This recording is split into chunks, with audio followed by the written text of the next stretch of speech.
Assalamualaikum warahmatullahi wabarakatuh. Yang terhormat kepada Ibu Ummu Kalsum SPD MPD selaku guru Bahasa Indonesia di kelas 9D dan teman-temanku yang saya cintai. Marilah kita bersama-sama memanjatkan puja dan puji syukur atas kehadirat Allah Subhanahu wa Ta'ala yang telah memberikan limpahan rahmatnya agar kita semua bisa mengikuti pembelajaran daring online. Salawat serta salam tak lupa pula kita curahkan kepada junjungan besar kita, Nabi Allah Muhammad SAW, Nabi yang telah membawa kita dari lembah kehinaan menuju bukit kemuliaan, atau dengan kata lain minaz zulumati ilan nur. Rekan-rekan yang berbahagia, perkenalkan nama saya Sari Ramadhani, salah satu murid di kelas 9D, tepatnya di SMP Pesantren Modern Datok Sulaiman Palopo.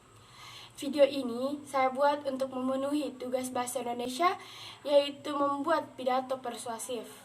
Sebelum itu, saya berterima kasih kepada Ibu Ummu Kalsum karena telah berkenan mengajar saya dan teman-teman saya sekalian. Serta saya berterima kasih karena telah diberikan kesempatan untuk menyampaikan pidato saya yang berjudul Bangkitlah Generasi Muda Bangsa Indonesia. Berbicara tentang pemuda Indonesia, marilah kita tengok sejenak pemuda di era 1900-an.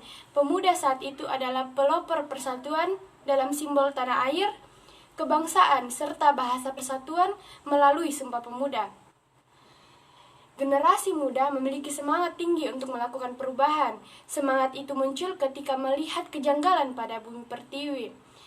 Namun, ketika melihat zaman sekarang, apa yang dapat kita generasi muda lakukan? Indonesia saat ini tidak memerlukan generasi yang pemalas. Seperti dikatakan oleh B.J. Habibie, percuma memiliki IQ yang tinggi. Jika pada dasarnya orang itu memang orang yang pemalas, maka itu akan sama saja. Pemuda yang terpengaruh dampak negatif dari globalisasi, seperti yang telah dijelaskan oleh rekan saya Azahra Al-Fatih-Panur. Pemuda yang tidak menanam nilai-nilai luhur bangsa, tetapi bangsa Indonesia memerlukan pemuda yang menanam jiwa nasionalis, religius, dan semangat tinggi, serta berani berpendapat, berani bertindak, dan tentu saja harus berani bertanggung jawab. Banyak yang harus dibenahi dalam diri kita, mulai dari hal-hal yang kecil hingga hal-hal yang besar. Mulai dari cara berpakaian, cara bertutur kata, cara bergaul, dan lainnya. Coba sekarang kita lihat sekeliling kita. Kini ada banyak saudara kita yang telah mengenal rokok, narkoba, dan tindak kriminal lainnya. Semua itu mempunyai penyebab. Salah satunya adalah kurangnya berpikir sebelum bertindak. Jika kita berpikir sebelum bertindak, maka seharusnya kita tidak melakukan hal-hal yang tidak bermanfaat seperti itu.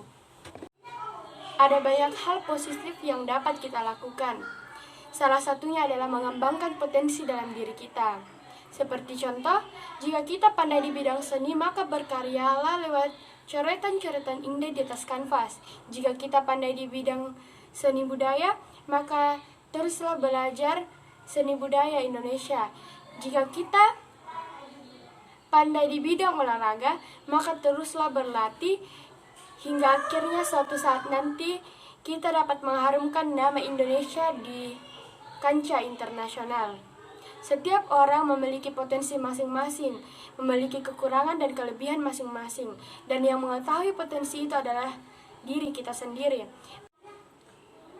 Rekan-rekan seperjuangan, akhir-akhir ini kita telah mendengar kabar bahwa kakak-kakak kita di SMK telah membuat karya-karya yang juga membanggakan Indonesia. Seperti contoh, kakak kita yang berada di SMK Solo telah membuat mobil dengan kualitas yang tidak jauh berbeda dengan negara-negara lainnya. Itu yang menandakan bahwa Indonesia bisa, Indonesia mampu dalam membuat produk-produk dengan kualitas yang tinggi. Itulah yang dapat dijadikan contoh oleh kita, generasi muda bangsa Indonesia. Rekan-rekan seperjuangan, sekarang bukan saatnya lagi kita untuk terpuruk di era globalisasi. Sekarang waktunya kita untuk bangkit, tinggalkan masa kelabu, tinggalkan hal-hal yang negatif. Latihlah potensi dalam diri kita, lakukan perubahan pada negeri ini, bumi yang tercinta, bawalah nama Indonesia ke dunia internasional. Hasri Ainun Bersari pernah berkata, "Saya bukan hanya seorang wanita, tetapi saya dan kita semua adalah Indonesia." Cukup sekian sepatah kata dari saya, kurang dan lebihnya mohon dimaafkan. Wabillahi taufiq wal hidayah. Wassalamualaikum warahmatullahi wabarakatuh.